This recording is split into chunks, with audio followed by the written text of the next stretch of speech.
இடைவேளையை தொடர்ந்து இணைந்திருக்கின்றோம். இரண்டாவது கலந்துரையாடல் பகுதியோடு நான் ஆரம்பத்திலே சொன்னது போல குழந்தைகளின் சிறுவர்களின் எதிர்காலம் தொடர்பாக இந்த கலந்துரையாடல் பகுதி இருக்கின்றது. குறிப்பாக மே மாதம் 31ஆம் தேதி உலக புகையிலை எதிர்ப்பு தினமாக கொண்டாடப்படுகின்றது. அந்த தினம் முன்னெடுக்கப்படுகின்றது. அந்த தினம் தொடர்பாக நாங்கள் எப்போதுமே வழமையாக ஒவ்வொரு வருடமும் கலந்து ஆலோசிப்பது வழக்கம். ஒவ்வொரு தினமும் ஒவ்வொரு விதமான ஒரு கருப்பொருளோடு அந்த தினத்தை முன்னெடுப்பார்கள். இந்த வருடம் சிறுவர்கள் தொடர்பான எதிர்காலம் தொடர்பான ஒரு கருப்பொருளோடு முன்னெடுத்திருக்கின்றார்கள். ஆகவே மிக முக்கியமாக அவதானம் செலுத்த வேண்டிய ஒரு விடயமாக இருக்கின்றது. இந்த புகையிலை எதிர்ப்பு தினத்தில் எவ்வாறான கருப்பொருள் இருக்கின்றது, இதன் முக்கியத்துவம் என்னவாக இருக்கின்றது, எமது நாட்டை பொறுத்தவரையின் இன்றைய நிலையில் புகையிலை பாவனை எவ்வாறு அமைந்திருக்கின்றது, இது தொடர்பாகத்தான் இன்றைய கலந்துரையாடல் பகுதியில் நாங்கள் கலந்து ஆலோசிக்க இருக்கின்றோம். வழமை போலவே இந்த தினம் என்றால் நாங்கள் ஒருவரை அழைத்து வருவது வழக்கம். அவரிடமிருந்து நிறைய விடயங்களை மிக தெளிவான விளக்கத்தை பெறுவது வழக்கம். அந்த வகையில் தான் இன்றும் எங்களோடு இணைந்திருக்கின்றார் கொழும்பு பல்கலைக்கழகத்தின் மருத்துவ பீடத்தின் புகையிலை தொழில்துறை அவதான நிலையத்தின் சுகாதார மேம்பாட்டு ஆலோசகரும் சுகாதார மேம்பாட்டு அமைப்பு மற்றும் செய்தி ஆசிரியருமான தமிழ் பிரிவின் செய்தி ஆசிரியருமான பெரியண்ணன் தினேஷ்குமார் அவர்கள். வணக்கம். வணக்கம். நான் சொன்னது போல மே மாதம் 31ஆம் தேதி புகையிலை எதிர்ப்பு தினம். புகையிலை எதிர்ப்பு தினம் ஏன் முன்னெடுக்கப்படுகின்றது, அதன் வரலாறு தொடர்பாக நாங்கள் முதலில் அறியப்படுத்தலாம். தொடர்ச்சியாக நாங்கள் அறியப்படுத்துகின்றோம். அதன் தேவையும் அதிகமாக இருக்கின்றது. அறியப்படுத்திவிட்டு நிறைய கேள்விகள் உங்களிடம் இருக்கின்றது. எனக்கு நன்றி. நிச்சயமாக உலக சுகாதார ஸ்தாபனம் தான் இந்த தினத்தை அனுஷ்டிப்பதற்கான அந்த ஏற்பாடுகளை செய்து அதனை கிட்டத்தட்ட 1987ஆம் ஆண்டு முதல் தடவையாக ஒரு சர்வதேச ஒரு உலக ஒரு உயிர்கொல்லி பிரச்சனையாக இது பார்க்கப்பட்டது, இந்த புகையிலை பாவனை என்று சொல்வது. ஆகவே 1987ஆம் ஆண்டு தொடக்கம் இந்த மே 31ஆம் தேதி ஒரு தினத்தை ஒரு விசேட தினமாக அறிவித்து புகையிலை கட்டுப்பாடு தொடர்பான நடவடிக்கைகள் எடுப்பதற்காகவும் மக்களுக்கு இந்த புகையிலை பாவனையால் ஏற்படக்கூடிய நோய்கள், தாக்கங்கள், பொருளாதார பாதிப்புகள் தொடர்பாக விழிப்புணர்வுகள் ஏற்படுவதற்காகவும் ஒரு விசேட தினத்தை அமுல்படுத்தினார்கள். அதுதான் இன்று வரைக்கும் இது தொடர்ச்சியாக கொண்டாடப்பட்டு வருகிறது அல்லது நடத்தப்பட்டு வருகின்றது. இந்த தினத்தை முன்னிட்டு சில இடங்களில் ஒரு மாதம் நிகழ்வுகளை செய்வார்கள், சில இடங்களில் ஒரு வாரம் நிகழ்வுகளை செய்வார்கள். அவ்வாறு எங்களுடைய நாட்டிலும் கூட அவ்வாறு பல நிகழ்வுகள் இந்த காலகட்டத்திலே ஏற்பாடு செய்யப்பட்டுள்ளது. நிச்சயமாக நாங்கள் இந்த கருப்பொருள் என்பது மிக அவசியமான முக்கியமான ஒரு இடத்தை வகிக்கின்றது. ஒவ்வொரு தினங்களையும் நாங்கள் முன்னெடுக்கும் போது அதற்கான ஒரு கருப்பொருள் இருக்கும். அந்த காலத்தின் தேவைக்கற்றவள் தான் அந்த கருப்பொருள் அமைந்திருக்கும். இந்த முறை குழந்தைகளை சார்ந்ததாக அந்த கருப்பொருள் அமைந்திருக்கின்றது. அதை நீங்கள் எப்படி பார்க்கின்றீர்கள்? அது தொடர்பான ஒரு விரிவான விளக்கத்தை எங்களுக்கு தர முடியுமா? நிச்சயமாக. இந்த வருடத்திற்கான கருப்பொருளாக புகையிலை தொழில்துறை நிறுவனங்களின் தொழில்துறையினரின் தந்திரோபாயங்களிலிருந்து குழந்தைகளை பாதுகாப்போம் என்பதுதான் அறிவிக்கப்பட்டிருக்கின்ற தொனிப்பொருளாக இருக்கின்றது. இது மிக முக்கியமானது. நீங்கள் சொன்னது போல அதற்கான காரணம் என்னென்று சொல்லி பார்த்தோம் என்றால், இப்பொழுது இலக்கு வைக்கப்படுபவர்கள் இந்த குழந்தைகள். அதில் சிறுவர்கள் என்று கூட கூறவில்லை, இளைஞர்கள் என்று கூட கூற, குழந்தைகளை தான் உண்மையிலே இலக்கு வைக்கப்படுகிறார்கள் இந்த புகையிலை பாவனைக்காக. காரணம், அதிக வாடிக்கையாளர்கள் மரணிக்கிறார்கள். கிட்டத்தட்ட உலகளவில் நாங்கள் எப்பொழுதுமே சொல்லியிருக்கிறோம், இந்த நிகழ்விலும் கூட 8 மில்லியன் மக்கள் ஒரு வருடத்திற்கு மரணிக்கிறார்கள். இலங்கையை பார்த்தோம்னால் ஒரு வருடத்துக்கு 22,000 பேர் இந்த புகையிலை பாவனையினால் மரணிக்கிறார்கள். ஆகவே இவ்வாறு மரணிக்கும் தங்களுடைய வாடிக்கையாளருக்கு பதிலாக புதிய வாடிக்கையாளர்களை அவர்கள் எடுத்துக்கொள்ள வேண்டும் அல்லது உருவாக்க வேண்டும். அப்படி உருவாக்குவதற்கு இலக்கு வைக்க வேண்டிய வயது எதுவென்று பார்த்தால், இளைஞர்கள் அல்லது பெரியவர்களை ஏமாற்றுறது கடினம். காரணம், இதில் ஒன்றும் இல்லை. ஒரு பொய்களை, நிறைய தந்திரோபாயங்களை செய்து நிறைய பொய்களை சொல்லி இந்த பாவனைக்கு ஆட்களை எடுக்க வேண்டும். காரணம், இதால் பல்வேறு பாதிப்புகள் ஏற்படும், பொருளாதார செலவு ஏற்படும், எந்த விதமான சுகாதார நன்மைகளோ எந்த விதமான நன்மையும் இல்லாத ஒரு பொருள். அதை பாவிப்பவர்களில் 2இல் ஒருவர் அதாலேயே மரணிக்கிறார். ஆகவே இப்படியான ஒரு பொருளை பழக்கத்திற்கு ஆளாக்க வேண்டுமென்றால் அதற்கு இலகுவான வயது எது என்று சொல்லி பார்க்கும் பொழுது அவர்கள் குழந்தைகளை தான் இலக்கு வைக்கிறார்கள்.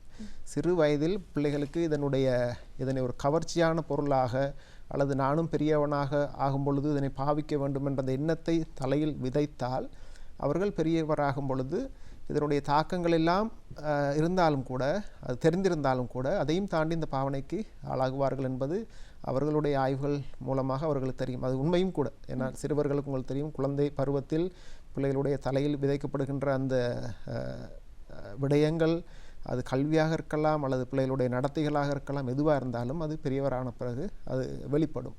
ஆகவே தான் இளைஞர்கள் சிறுவர்களை தாண்டி இப்பொழுது குழந்தைகளை இலக்கு வைக்கிறார்கள். அதற்கு அவர்கள் பல்வேறு தந்திரோபாயங்களை பயன்படுத்துகிறார்கள். நாங்கள் வெளிப்படையாக சொல்லப்போனால் தாய் தகப்பனை பயன்படுத்துகிறார்கள் சொல்லலாம்.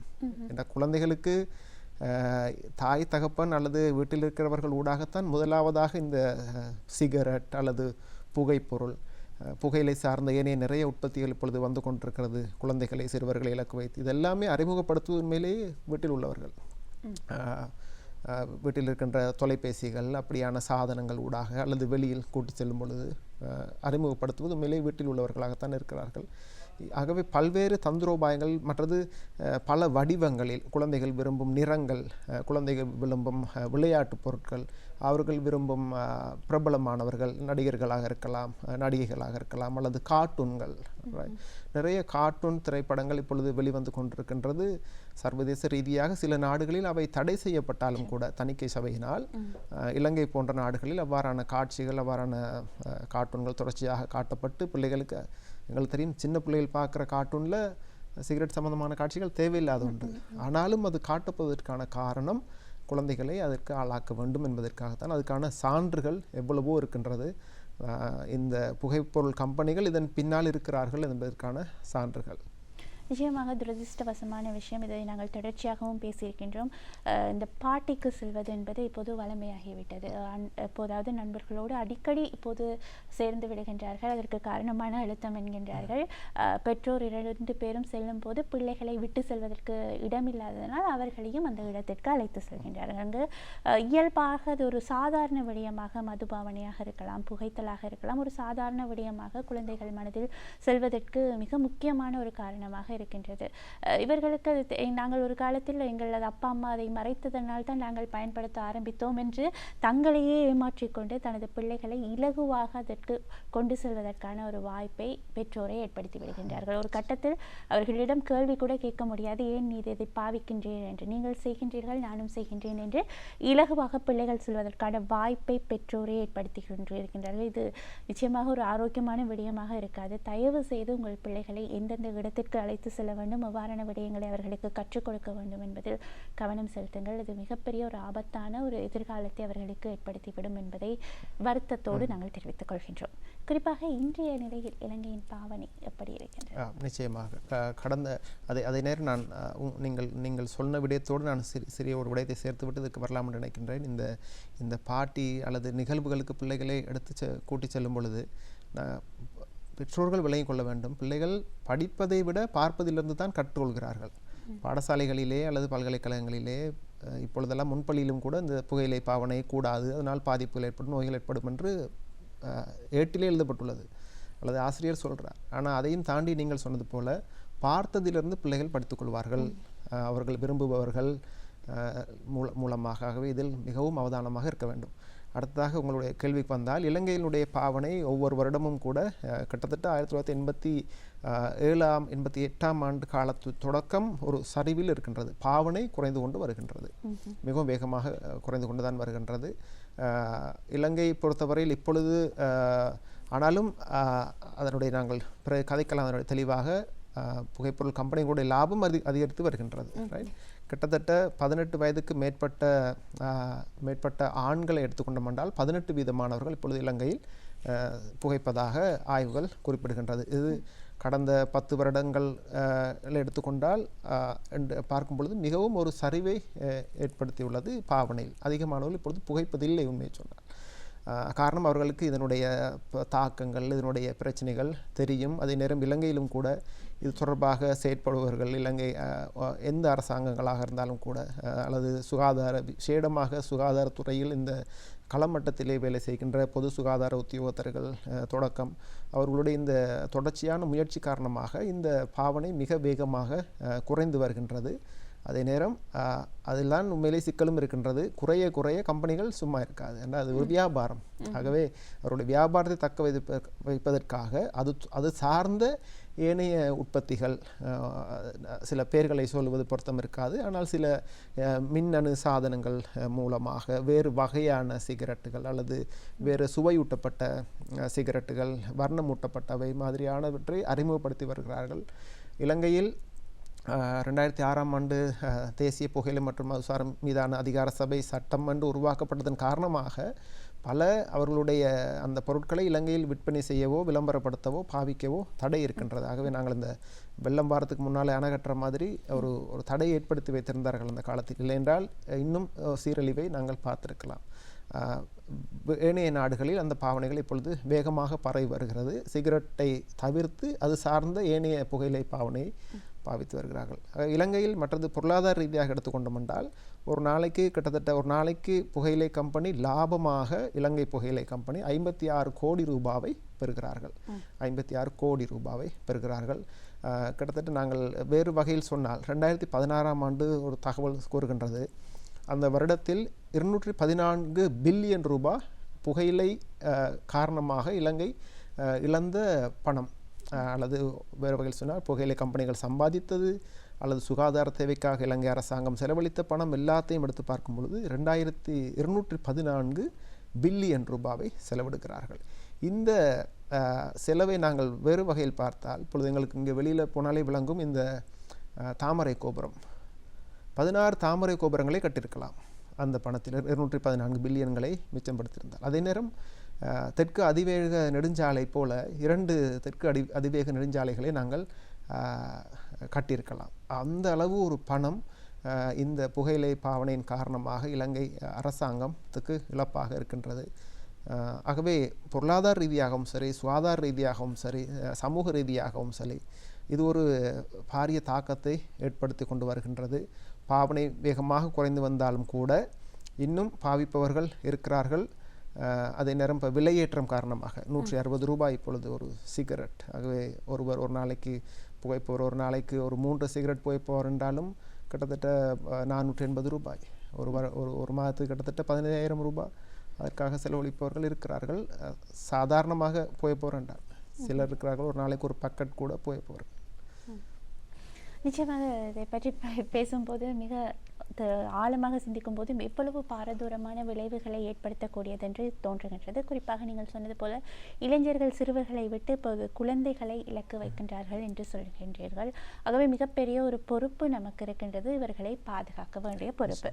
பெற்றோர்களாக, ஆசிரியர்களாக, ஒரு சமூகமாக, ஊடகமாக இவர்களை பாதுகாப்பதற்கு எவ்வாறான நடவடிக்கைகளை நாங்கள் எடுக்க வேண்டும்? நிச்சயமாக இந்த வருடத்தினுடைய கருப்பொருள் கூட அதைத்தான் உணர்த்துகிறது. காரணம், நான் எப்பொழுதுமே சொல்வது, இந்த ஒரு நாளை மற்றும் கொண்டாடுவதால் இந்த புகையிலை பாவனையிலிருந்து நாங்கள் விடுபடவோ குழந்தைகளை பாதுகாக்கவோ முடியாது. ஆனால் இது ஒரு சந்தர்ப்பமாக பயன்படுத்தலாம். இந்த நிகழ்வை, இந்த நாட்களை ஒரு சந்தர்ப்பமாக பயன்படுத்தி தொடர்ச்சியாக இடம்பெறும் ஒரு நிகழ்வாக பாடசாலைகளிலே, பல்கலைக்கழகங்களிலே அல்லது கிராமங்களிலே சிறுவர் கழகங்கள், இளைஞர் கழகங்கள், நிறைய அமைப்புகள் இருக்கின்றது. இவர்கள் எல்லாம் இந்த சந்தர்ப்பத்தை பயன்படுத்தி இதை ஒரு ஆரம்ப நிகழ்வாக பயன்படுத்தி தொடர்ச்சியாக எடுக்கின்ற முயற்சிகளால் எங்களுடைய குழந்தைகளை இந்த பாவனையிலிருந்து மீட்கலாம். எவ்வாறு மீட்கலாம் என்றால், ஒன்று, இதனுடைய தாக்கங்கள் தொடர்பாக சிறுவர்களுக்கு ஏற்கனவே தெரிந்த விடயங்கள் இருக்கின்றது. அதையே திரும்ப திரும்ப சொல்வதால் இந்த பயனும் இல்லை.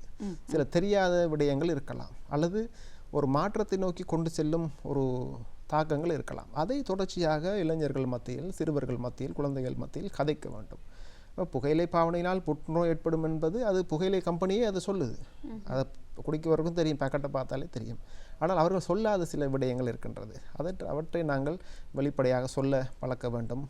உதாரணமாக சொன்னால், இந்த முகத்தோற்றத்தில் ஏற்படுகின்ற பாதிப்புகள், அவருடைய தோற்றத்தில், அவருடைய முகத்தில் ஏற்படுகின்ற அவலட்சணமான நிலை, அல்லது அவருடைய நீங்கள் பார்க்கலாம், புகைப்பவர்களுக்கு அவருடைய உதடுகளை பார்த்தால் அது தார் போட்டது போல் இருக்கும், வெம்பி அப்படி இருக்கும். காரணம் அதில் உள்ள ரசாயனம், மற்றது அந்த ஹீட், வெப்பம் காரணமாக. மற்றது துர்நாற்றம், அருகில் இருக்க முடியாத துர்நாற்றம், அது வாயிலிருந்து வார நாற்றம் இல்லை. உண்மையிலே அது அவருடைய கிட்டத்தட்ட 4000 ரசாயன பொருட்கள் இருக்கின்றது புகையிலையில். அதில் 400 ரசாயனங்கள் நேரடியாக புற்றுநோய் ஏற்படுத்தக்கூடியவை. அவை உள்ளுக்குள்ளே போகும் பொழுது அந்த புகை ஏற்படுகின்ற தாக்கங்களால் உடல் உள்ளுறுப்புகளுடைய அந்த அழுகின அல்லது புண்கள் ஏற்படும். அதிலிருந்து வருகின்ற மனம் வாய் வெளியாக வரும்போது துர்நாற்றம், அது தாங்க முடியாத ஒரு நாற்றமாக இருக்கும். நீங்கள் அதை அனுபவித்திருக்கலாம். பஸ்ஸுகளிலே இந்த பயணம் செல்கின்ற பொழுது அருகில் யாராவது சிகரெட் குடிக்கிறவர் அல்லது பீடி குடிக்கிறவர் உட்கார்ந்து போனால் இவ்வளவு கஷ்டமாக இருக்கும் என்று சொல்லி. அதே நேரங்களில் இன்னும் நாங்கள் பார்த்தோம்னா பாலியல் பலவீனம் போன்ற பிரச்சனைகள், அது பொதுவாக எங்களுடைய நாடுகளை போன்ற இந்த கலாச்சாரத்தை பின்பற்றுகின்ற நாடுகளிலே இது பொதுவாக பேச மாட்டார்கள். பாலியல் பலவீனம் என்ற கணவருக்கு பாலியல் பலவீனம் தானே என்று சொல்கிறதுகள் இல்லை தானே. ஆனால் அவருக்கு ஹார்ட் அட்டாக் இருக்குது, அவருக்கு ப்ரெஷர் இருக்குது என்றெல்லாம் சொல்லுவாங்க. ஆனால் இதை சொல்ல மாட்டாங்க. ஆனால் சர்வதேச வெளிநாடுகளை எடுத்து பார்த்தோம் என்றால் இது ஒரு பிரச்சனையாக சொல்லி விவாகரத்து பிரிந்து போகிற பிரச்சனைகள் அநேகமாக இருக்கின்றது. இலங்கையிலும் கூட இப்பொழுது அது இருக்கின்றது. அது உண்மையும் கூட. காரணம், எல்லா நோய்களும் வருவதற்கு முன்னதாக வரக்கூடிய பாதிப்பு தான் இந்த முகத்தோற்றத்தில் ஏற்படுகின்ற பாதிப்புகள், துர்நாற்றம், முகம் உதடு கருத்து போகிறது, பாலியல் பலவீனம் மாதிரியான பிரச்சனைகள். அடுத்ததாக பொருளாதார சிக்கல்கள் தொடர்பாக நாங்கள் எங்களுடைய குழந்தைகளுக்கு தெளிவுபடுத்தல்களை மேற்கொள்ளலாம். அதையும் தாண்டி விசேடமாக செய்ய வேண்டியது, நான் சில உதாரணங்களை கூட சொல்லலாம். இந்த புகையிலை கம்பெனிகளே சொல்லுகின்ற சில ஆதாரங்கள் இருக்கின்றது. நாங்கள் குழந்தைகளை தான் இலக்கு வைக்கின்றோம் என்று அவர்கள் சொன்ன அதற்கான ஆதாரங்கள் இருக்கின்றது. அவற்றை நாங்கள் எங்களுடைய குழந்தைகளுக்கு, தாய்மார்களுக்கு அல்லது இளைஞர்களுக்கு இதை நாங்கள் வெளிப்படையாக மக்கள் மத்தியில் கொண்டு செல்ல வேண்டும். எவ்வாறு சிறுவர்களை புகைப்பழக்கத்திற்கு ஆளாக்குவது என்பதை பொறுத்து எமது நிறுவனத்தின் லாபம் மற்றும் முன்னேற்றம் தீர்மானிக்கப்படுகின்றது என்று ரெய்னால்ட்ஸ் என்கின்ற அந்த கம்பெனி சொல்லியிருக்கிறார்கள். ஆகவே அவர்களே சொல்கிறார்கள், நாங்கள் இளைஞர்களைத்தான், சிறுவர்களைத்தான் இலக்கு வைக்கின்றோம் என்று. அடுத்ததாக இன்னும் ஒரு விடயத்தை சொல்லலாம். எமது நிறுவனத்தின் லாபம் அதிகரிக்க வேண்டுமானால் சிறுவர்கள் மற்றும் இளையோரை இலக்கு வைத்து சிகரெட் வகைகளை இன்னும் உற்பத்தி செய்ய வேண்டும் என்று கூறியிருக்கிறார்கள். 1973ஆம் ஆண்டு ரெய்னால்ட்ஸ் கம்பெனி. ஆகவே அந்த காலத்திலிருந்தே அவர்களுக்கு தெரியும், இந்த சிகரெட் என்று இப்பொழுது பாவிக்கின்ற இந்த புகைப்பொருள் ஒரு காலத்தில் இதுக்கு ஒரு அட்ராக்ஷன் இல்லாமல் போயிடும், ஒரு கவர்ச்சி இல்லாமல் போகும். ஆகவே வேறு வகையான உற்பத்திகளை செய்ய வேண்டும் என்று அந்த காலத்திலிருந்தே அதற்கான முயற்சிகள் இருக்கின்றது. இன்னும் நிறைய விடயங்களை சொல்லலாம். இன்னும் ஒன்று உதாரணமாக சொன்னால், எங்களுடைய நாட்டில் இருக்கின்ற சிகரெட் கம்பெனி இலங்கை புகையிலை கம்பெனி என்று சொன்னாலும் கூட அதனுடைய தாய் நிறுவனம் பிரித்தானிய அமெரிக்க புகையிலை கம்பெனி. நான் முதல்ல சொன்னது போல் ஒரு நாளைக்கு 56 கோடி ரூபாய் லாபமாக எடுக்கிறார்கள் என்றால் அதில் 84 விதமான பங்குகள் பிரித்தானிய அமெரிக்காவுக்கு செல்கின்றது. நாங்கள் என்னதான் பிரித்தானியாகிட்டிருந்து சுதந்திரமாயிட்டோம் என்று சொன்னாலும் இன்னும் நாங்கள் அவர்களுக்கு வரி செலுத்தி கொண்டிருக்கின்றோம். அந்த 56 கோடி ரூபாயிலே 84 கோடி ரூபாயை அனுப்பி கொண்டிருக்கிறோம். அவர்கள் சொல்கிறார்கள், நாங்கள் சிறுவர்களுக்கு சிகரெட் புகைக்கக்கூடாது என்று சொல்வதன் மூலம் எதிர்பார்ப்பது அவர்கள் மத்தியில் இந்த பாவனையை பிரபலியப்படுத்துவதற்கு. ஆகவே கூடாது, வேண்டாம், செத்து போயிடுவ, பாதிப்பு வரும் என்று சொல்ல சொல்ல சொல்ல உங்களுக்கு தெரியும், சிறுவர்கள், குழந்தைகள், நீங்கள் உங்களோட வீட்டில் ஒரு இடத்துல ஏதாவது ஒரு கொஞ்சம் பெயிண்டை பூசிட்டு இதை தொடாதுன்னு சொன்னால் தொட்டு தொட்டு பார்ப்பாங்க, காஞ்சிருச்சா. அது மனிதர்களுக்கு இருக்கின்ற இயல்பு. ஆகவே வேண்டாம் என்று சொல்வதை திரும்ப திரும்ப செய்வார். ஆனால் ஏன் வேண்டாம் என்று சொல்கிறேன்ன்றது தெளிவாக சொல்லணும். சிகரெட் புகைக்கிற அப்பாவுக்கும் அது சொல்ல முடியும். மகன், நான் சிகரெட் குடித்ததால தான் இந்த இவ்வளவு விஷயங்களை இழந்திருக்கிறேன். பாரு, என் முகத்தை பாரு, என் வாயை பாரு, நீ கிட்ட வார இல்லை, ரைட், எனக்கு நிறைய நோய்கள் இருக்குது, எனக்கு இவ்வளவு பொருளாதார சிக்கல் ஏற்பட்டதுன்னு சொல்லி இந்த உண்மையான தாக்கங்களை கதைக்க ஆரம்பிக்க வேணும். ரைட். ஆகவே இது ஒரு வகையில் அவர்களை பாதுகாப்பதற்கான வழியாக அமையும். அதே நேரங்களில் நிறைய தந்திரோபாயங்கள் இன்றும் கூட தொலைக்காட்சி வாயிலாக அல்லது தொலைபேசி வாயிலாக நேரடியாக சிறுவர்களை இலக்கு வைத்து நடந்து வருகின்றது. மாவட்டங்களிலே, கடைகளிலே, விசேடமாக இந்த சூப்பர் மார்க்கெட் மாதிரியான இதுகளில். ஆகவே அது தொடர்பாக பிள்ளைகளுக்கு சொல்லிக் கொடுக்க வேண்டும். இது உங்களை ஏமாத்துறதுக்கு தான் இப்படியெல்லாம் செய்கிறாங்க. சின்ன வயசு எங்களுக்கு தவிர்க்க முடியாத சில விஷயங்களை பிள்ளைகள் இப்போ நீங்கள் முதலையும் சொன்னது போல் இந்த பாட்டிகள் நிகழ்வுகளுக்கு கூட்டிக் கொண்டு போகும் பொழுது இப்போ எங்களுக்கு அதுக்காக வேறு கண்ணாடி போட்டு கூட்டிக் கொண்டு போக முடியாது, கண்ணை மறைக்க முடியாது, பார்ப்பார்கள். ஆகவே தயார்படுத்த வேண்டும் அவர்களை ஆரம்பத்திலேயே. நீ போகிற இடத்துல இப்படி ஆக்கள் கவர்ச்சிகரமாக சிகரெட் புகைப்பாங்க அல்லது விளம்பரங்கள் போட்டிருப்பாங்க. ஏண்டா தம்பி தங்கச்சி, உங்களை ஏமாத்துறதுக்கு தான். இதெல்லாம் விளம்பரம் என்றதை பிள்ளைகளுக்கு அடிக்கடி ஞாபகப்படுத்தி கொண்டிருக்க வேண்டும். அப்படியான சந்தர்ப்பங்களில் பார்க்கும் பொழுதெல்லாம் அவர்களோடு உட்கார்ந்து அந்த நிகழ்வுகளை பார்த்து அது சம்பந்தமாக சொல்லி கொடுத்து வளர்க்கும் பொழுது சின்ன வயதிலிருந்தே அவர்களும் இலக்கு வைப்பது இளைஞர் குழந்தைகளை. ஆகவே நாங்கள் குழந்தை பருவத்திலிருந்து எங்கள் பிள்ளைகளுக்கு இதை சொல்லிக் கொடுக்கணும். இது ஒரு விளம்பரம், உன்னை ஏமாத்துறதுக்கு தான் இதெல்லாம் போடுறாங்க என்று சொல்லி அதை நாங்கள் தெளிவாக சொன்னோம்னால் அவங்களுக்கு விளங்கும். அதே நேரம் இது ஒரு முட்டாள்தனமான விஷயம் இதை பாவிக்கிறது. காரணம், பாதிப்புண்டு தெரியும், அவங்களே சொல்கிறாங்க, அந்த கம்பெனிகளே சொல்லுது, இவ்வளோ காசு செலவழியுது, இவ்வளோ அவலட்சணம் ஏற்படுது, துர்நாற்றம் வீசுது, இதை தெரிஞ்சு செய்கிறாங்கண்டா மகள், இது ஒரு முட்டாள்தனமான பாவனை தானே என்று சொல்லி அவங்கள்ட்ட அதை ஒரு முட்டாள்தனமான விஷயம்ன்றது சின்ன வயதிலிருந்தே தலையில் போட வேணும். அப்போது புகைப்பவர்களை அவங்க பார்க்கும் பொழுது முட்டாள்களாக தான் பார்ப்பாங்க. பஸ்ஸில் செல்லும் பொழுது வெளியில் செல்லும் பொழுது யாராலும் புகைச்சு கொண்டிருந்தா அவங்கள உதாரணமாக காட்டலாம், அங்கே பாருங்கள் பாவம் என்று சொல்லி. இப்போ நான் தனிப்பட்ட ரீதியில் எடுத்தால் என்னுடைய பிள்ளைகளும் கூட 10 வயது 3 வயது இருந்தாலும் கூட அவர்கள் இப்போ போய்க்கிற ஆக்களை பார்த்தா அப்போ அங்கே பாருங்க முட்டாள் மாமா என்று சொல்லுவார்கள். அப்படி ஆக்கள் சொல்லக்கூடாது தானே என்று சொல்லி. ஆனால் அவர் அப்படித்தான் என்றால் இனி அவர் அப்படித்தானே. நான் என்னை பொறுத்த வரையில் எங்களுடைய குழந்தைகள் நாங்கள் பாதுகாக்கணும். ஆகவே அதுக்கு நாங்கள் கிடைக்கிற சந்தர்ப்பங்களை பயன்படுத்த வேணும். ஆகவே இதை பார்த்து கொண்டிருக்கிற பெற்றோர்கள், ஆர்வலர்கள் குழந்தைகளுக்கு இந்த இருக்கின்ற எல்லா சந்தர்ப்பங்களையும் பயன்படுத்தி இதை உங்களை ஏமாத்திர தான் இதெல்லாம் செய்கிறாங்கன்றதை ஆரம்பத்திலிருந்தே தலையில் போட்டு வச்சோம்னா ஏமாறுறது குறைவாக இருக்கும். ஏன்னா எந்த நாளும் பிள்ளைகள் எங்களோடய இருக்க போகிறதில்லை. பாடசாலைக்கு போவாங்க, பஸ்ஸில் போவாங்க, வெளியிடங்களுக்கு போவாங்க. ஆகவே தயார்படுத்துவது இந்த சின்ன வயதிலிருந்து நடக்கணும்.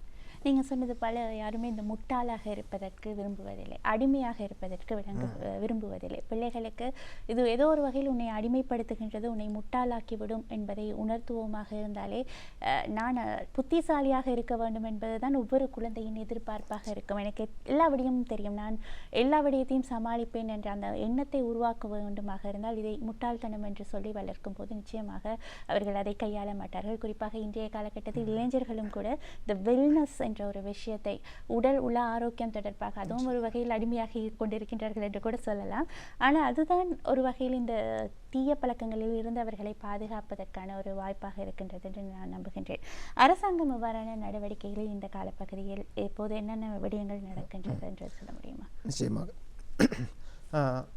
இப்பொழுது இருக்கின்ற அரசாங்கம் கூட பல புதிய முயற்சிகளை எடுத்திருக்கிறார்கள். உதாரணமாக 2010ஆம் ஆண்டுக்கு பிறகு பிறந்த பிள்ளைகளுக்கு இந்த புகையிலை விற்பனையை தடை செய்வதற்கான ஏற்பாடுகள் நடந்து கொண்டிருக்கின்றது. அது உண்மையிலே வரவேற்க வேண்டிய விடயம். பல நாடுகள் அவ்வாறான சட்டங்களை ஏற்றிருக்கிறார்கள். அதே நேரங்களிலே இந்த பாடசாலைகள், பல்கலைக்கழகங்கள், பொது இடங்களிலிருந்து கிட்டத்தட்ட 400 மீட்டர் தூரம் வரைக்கும் புகையிலை விற்பனை செய்கிறதுக்கான தடைகளை, அதுக்கான ஏற்பாடுகள் நடந்து கொண்டு வருகின்றது. அதே நேரங்களிலே இந்த சிங்கிள் சிகரெட் என்று சொல்கிறது, தனி சிகரெட்டுகளை விற்பதற்கான தடை சில நாடுகளில் அது பின்பற்றப்படுகின்றது. பேக்கெட்டுகளாக மட்டும்தான் விற்கலாம் என்று சொல்லி. உண்மையிலே உங்களுக்கு தெரியும், இந்த கூலி தொழில் அல்லது நாளாந்தம் காசு எடுக்கிறவங்க இந்த தனி சிகரெட்டுகளை தான் வாங்குவாங்க. ஆகவே அதில் ஒரு பெரியர் உண்டு, ஒரு தடையை போடுறதற்காக பேக்கெட்டுகளை மட்டும் வாங்கலாம் என்ற மாதிரியான விஷயங்கள் உள்ளடங்கப்பட்டிருக்கின்றது. அதே நேரம் பிளேன் பேக்கேஜ், அந்த பொதியிடலில் எதுவுமே இல்லாத ஒரு வெள்ளை நிறமான பேக்கேஜ் மட்டும் விளம்பரப்படுத்துறதுக்கான ஏற்பாடுகளும் செய்யப்பட்டு வருகின்றது. ஆகவே இவ்வாறான நடவடிக்கைகள் அரசாங்கங்கள், முன்னிருந்த அரசாங்கங்கள், இப்பொழுது அரசாங்கம் என்று கூட, எங்களுடைய எந்த அரசாங்கத்தை எடுத்தாலும் புகையிலை கட்டுப்பாடு சம்பந்தமாக உண்மையிலே திருப்திகரமான செயற்பாடுகள் இருக்கின்றது. ஆனால் இந்த வரி அறவிடுதலில் மட்டும் ஒரு சிக்கல் எந்த அரசாங்கம் வந்தாலும் அது இருந்து கொண்டே இருக்கின்றது. அதனால தான் விற்பனை குறைந்தாலும் கூட லாபம் அதிகரித்து கொண்டே போகுது இந்த புகைப்பொருள் கம்பெனிகளுடையது. இவ்வாறான நடவடிக்கைகள் இப்பொழுது மேற்கொள்ளப்படுகிறது. குறிப்பாக நீங்கள் சொன்னது போல குழந்தைகளை பாதுகாக்க வேண்டுமாக இருந்தால் பெரியவர்கள் நடக்கும் விதம் என்பது மிக முக்கியமாக இருக்கின்றது. நாங்கள் என்ன செய்கின்றோமோ அதை பார்த்து கற்றுக்கொள்ளக்கூடியவர்களாகத்தான் குழந்தைகள் இருப்பார்கள். ஆகவே மிக அவதானத்தோடு உங்கள் குழந்தைகளின் எதிர்காலத்தை நினைத்து நீங்கள் சில விடயங்களை செய்யும் போது நிச்சயமாக அவர்களை நாங்கள் பாதுகாத்து கொள்ளலாம். மிக தெளிவான ஒரு விளக்கத்தை எங்களுக்கு வழங்கி வைத்திருந்தீர்கள். அதற்கு மிகப்பெரிய ஒரு நன்றியை நாங்கள் தெரிவித்துக் கொள்கின்றோம். வருகின்ற 31ஆம் தேதி உலக புகையிலை எதிர்ப்பு தினமாக அமைகின்றது. அதற்காகத்தான் இந்த கலந்துரையாடல் பகுதி அமைந்திருந்தது. இன்று எங்களோடு இணைந்திருந்தார் கொழும்பு பல்கலைக்கழகத்தின் மருத்துவ பீடத்தின் புகையிலை தொழில்துறை அவதான நிலையத்தின் சுகாதார மேம்பாட்டு ஆலோசகர், சுகாதார மேம்பாட்டு அமைப்பு மற்றும் செய்தி ஆசிரியருமான பெரியண்ணன் தினேஷ்குமார் அவர்கள். நிச்சயமாக இந்த விளக்கம் உங்களுக்கு பயனளித்திருக்கும் என்று நம்புகின்றோம். அதே போல ஒரு சிறப்பான ஒரு விடயத்தையும் நாங்கள் உங்களோடு பகிர்ந்து கொள்ள வேண்டும் என்று நினைக்கின்றோம். அந்த அறிவித்தலை நாங்கள் இப்போது உங்களுக்கு வழங்குகின்றோம். ஸ்லாபம் நஸ்ரியா மத்திய கல்லூரியின் பழைய மாணவர்களுக்கான விசேட ஒன்று கூடல் எதிர்வரும் ஜூன் மாதம் 6ஆம் தேதி சனிக்கிழமை இரவு 7 மணி அளவில் பாடசாலை வளாகத்தில் நடைபெற உள்ளது. பாடசாலையின் புதிய அதிபர் பதவியேற்பதை தொடர்ந்து பாடசாலையின் எதிர்கால திட்டங்கள் மற்றும் அபிவிருத்தி நடவடிக்கைகள் தொடர்பான முக்கிய கலந்துரையாடலாக இது நடைபெற உள்ளதாக அவர்கள் அறிவித்திருக்கின்றார்கள். மேலும் வெளிநாட்டில் வசிக்கும் பழைய மாணவர்கள் ஆன்லைனூடாகவும் இதனூடாக இணைந்து கொள்ளலாம் என்று தெரிவிக்கப்படுகின்றது. எனவே அனைத்து பழைய மாணவர்களும் தவறாது கலந்து கொள்ள வேண்டும் என்று தங்கள் கருத்துக்களையும் பகிர வேண்டும் என்று சிலாபம் நஸ்ரியா மத்திய கல்லூரியின் பழைய மாணவர் சங்கம் அன்புடன் அவர்களை வரவேற்கின்றது. ஆகவே மீண்டும் ஞாபகப்படுத்துகின்றோம், சிலாபம் நஸ்ரியா மத்திய கல்லூரியின் பழைய மாணவர்களுக்கான விசேட ஒன்று கூடல் எதிர்வரும் ஜூன் மாதம் 6ஆம் தேதி சனிக்கிழமை 7 மணிக்கு இடம்பெற இருக்கின்றது. ஆன்லைன் மூலமாக பழைய மாணவர்கள் இணைந்து கொள்ளலாம். புதிய அதிபரின் பதவியேற்புக்கு அடுத்து இவ்வாறான விடயம் நடைபெறுகின்றது. ஆகவே உங்களுடைய கருத்துக்களையும் இணைத்துக் கொள்ளுங்கள் என்று அவர்கள் அன்புடன் கேட்டுக்கொண்டிருக்கின்றார்கள் என்ற அந்த அறிவித்தலோடு இன்றைய நிகழ்ச்சியை நாங்கள் நிறைவுக்கு கொண்டு வருகின்றோம். இன்றைய நிகழ்ச்சியில் தலைப்பாக இருக்கட்டும், 2 கலந்துரையாடல் பகுதியாக இருக்கட்டும், ஏதோ ஒரு விடயத்தை உங்களுக்கு கடத்த வேண்டும் என்ற முயற்சியில் நாங்கள் எடுத்து வந்திருந்தோம். கடத்தியிருப்போம் என்ற அந்த நம்பிக்கையோடு இன்றைய நிகழ்ச்சியை நிறைவுக்கு கொண்டு வருகின்றோம். இன்றைய நிகழ்ச்சியின் தயாரிப்பாளர் தனஞ்சயன் அவர்களுக்கு நன்றி கூறி விடைபெறும் நான் ருஷான் காயத்ரி. நன்றி, வணக்கம்.